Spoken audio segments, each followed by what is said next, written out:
بەڵێ بەڵێ ئەمڕۆ 8 ساڵ بەسەر ماڵاوای سەرۆک مام جەلال تێیە پەڕێت کە ئەم ڕۆژە ڕۆژێکی با بڵێن پڕ لە خەمە بۆ کەرکووچەکان بۆ پێی کە سەرۆک مام جەلال چەتری کۆکەرەوەی هەموو کەرکووچەکان بوو گرنگی زۆر تایبەتی بە کەرکووکدا بوو.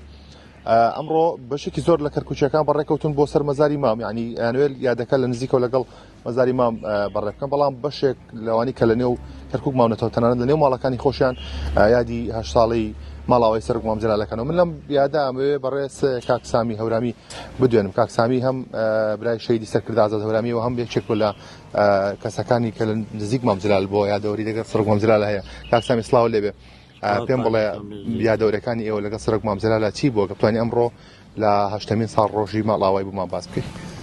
وەڵڵی سەڵاو لە گۆڕی پاکی مام جەلال. بەڕاستی ئێمەش ئیستە شەرماوین لەم شارەیە هەست دەکەین کە مام جەلال زیندووە و کە بەڕاستی ئێمە هەموومان تەلەبەی ئەو بووینە. مام جەلال بۆ کەرکووک، بۆ هەمووی کوردستان، بە تایبەت بۆ کەرکووک، بۆ هەموو نەتەوەکان ئیشی باشی کردو بۆ ئەم شارە و ئێمەش لەسەر ڕێبازەکەی هەتا ماوین هەر لەم شارێن خزمەتی ئەو خەڵکە بکەین بە هەموو نەتەوەیەکەوە کە بەڕێز مام جەلال فێرمانی کردووە و لەو باشە. ئێوە لە سەنگەری کوردایەتی زۆرجار لەگەڵ مام جەلالا بوونە، هەنی ئەو هەموو کات ڕێنمایی بۆیەوە چی بووە لە کەرکووکات چۆن کار بکەن، لە نێو کۆمەڵانی خەڵکات چۆن کار بکەن؟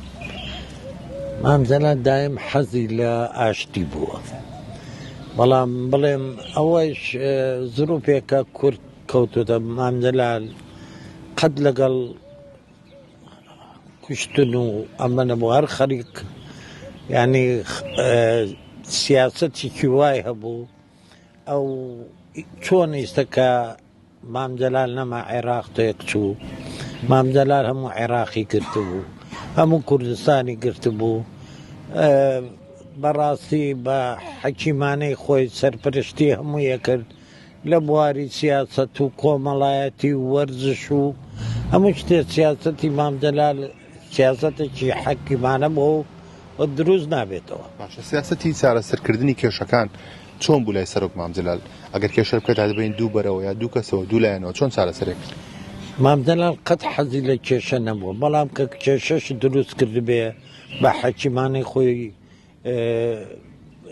چاکی کردووە و سەرکەوتوو بووە لەوەیە. چونکە ئەزانن کە کوردستان وەختی مام جەلال کوردستانێ بوو کە یەکێتیە بۆ هەمووی کورد، چاوەڕێی سەعات 6-7 ئێوارەیە کرد 4 ملیۆن کورد کە گوێ بگرن لەو ئیزگەیە کە هەمووی ئیزگەکە بارە وڵاغێ بوو 4 ملیۆن کورد. چونکە بە حەکیمانەیە وەختی مام جەلال و سەرکردایەتی و ئەو شەیدە قارەمانانە ئەو یەکێتیە کە هەمووی کورد لەگەڵی بوو.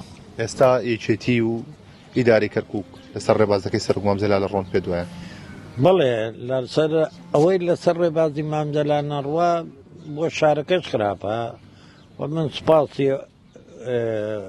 کاگاسۆکەم و برادەران ئیدارەی کەرکووک ئەمانە ئەو ڕێبازەی مام جەلال خزمەتکردنی هەموو نەتەوەکان بە کورد و تورکمان و عەرەب و مەسیحیەوە ئەو ڕێبازە ڕێبازێکی ڕاستەقینەی شاری کەرکووکە.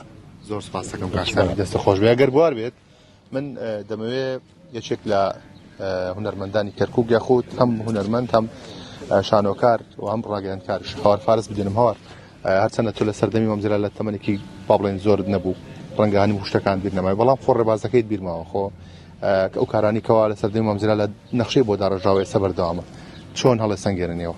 بەڵێ کاروان سەرەتا سەری ڕێز و نەوازش بۆ گوڵک و مەزاری ڕەوانشار سەرۆکمان ڕابەری شۆڕشی نوێ سەرۆک مام جەلالدا ئەنوێنین. من سەرەتا پێتم ڕێ بە خۆم نادەم لە ئازگەورەی ئەو سەرکردە خاکەی نیشتیمان ڕەوانشار سەرۆک مام جەلال قسە بکەم لە بەرۆی من لە تەمەنی ئەوان نەژیان تەمەنێکی مناڵ و ئەزمونێکی کەم زۆر کەمم هەیە تاکو بتوانم بە باڵای کەسێکی لەو چەشنەیە هەڵبم. بەڵام بەپێی ئەو تێڕوانی من یاخود ئەو کەسانەشی کە باسی ئەواکەن کە ڕەوان شاد سەرۆک مامجەلال بۆ هەموو چنی توێژەکان بۆ بەتایبەت بۆ توێژی هونەرمەندان هەموو کاتێک دەستکراوە بووە و دەرگای ماڵەکەی بەڕۆی هونەرمەندانە هەمیشە کراوە بووە بۆی مافەکانیان بەدیبێنێ بۆی هەمیشە لە بارودۆخی هونەرمەندان لە نزیکەوە بزانێت چۆنە.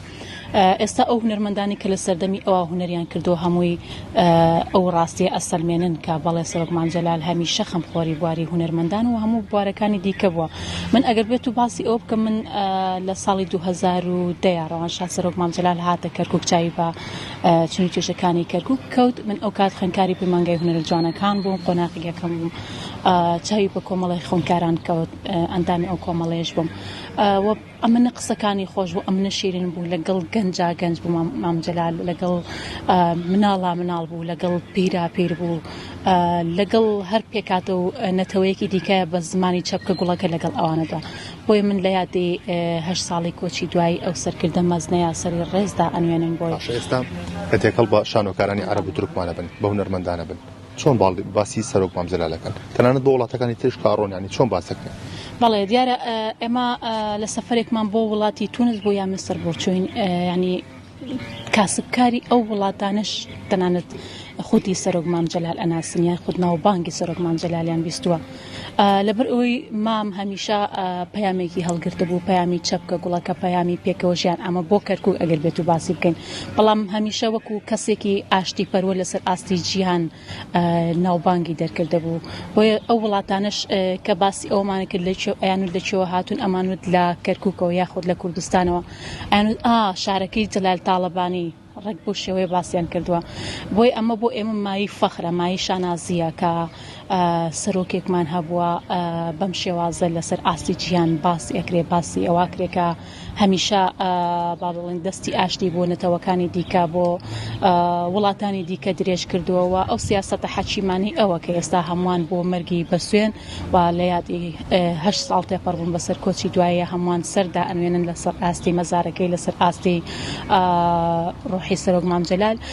ئێمەش درود و سڵاو ئەنێرین و ئەم کەشەی ئێستا کە خوڵقاوە کە ئەمڕۆکە یەکەم ڕۆژی بانگە شەشە لە کەرکووکە بە شێوازێکی سەقامگیر و ئاشتی بەڕێواچێت، ئەمەش هەر ڕنگدانەوەی سیاسەتی چەپکە گوڵەکەی سەرۆک مامجەلالە کە کەشێکی وای بۆ خوڵقاندون کە ئێستا خوێندکارانی ڕێبازەکەی مامیش لە کەرکووک لەسەر هەمان سیاسەت ئەڕۆن و پەیڕەویەکەن.